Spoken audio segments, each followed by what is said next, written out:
So as I was collecting the first clutch of eggs, this female started to lay. So sa una kong tingin, meron ng dalawang itlog. Pero of course, we'll have to let her do her thing. So binalikan ko after a couple more minutes and we have 5 eggs. Mukhang kalalabas lang netong 5th egg.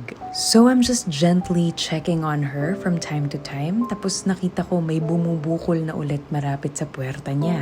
I honestly don't want to film my females while they're laying, pero I just want to show you guys how they lay their eggs. So nung nakita ko na may bumubukol na dun sa puwerta niya, yung 6th egg, I tried to take a video of it. So I just opened the tub enough for us to capture her laying her 6th egg. And I made sure na sobrang hina lang ng ilaw, isa lang yung bukas na ilaw, and I wasn't making any unnecessary movement para hindi siya ma-startle while she's laying. And here you can see bumubukas na yung cloaca and dahan-dahan niya nang pinupush yung egg niya. So this is her 6th egg.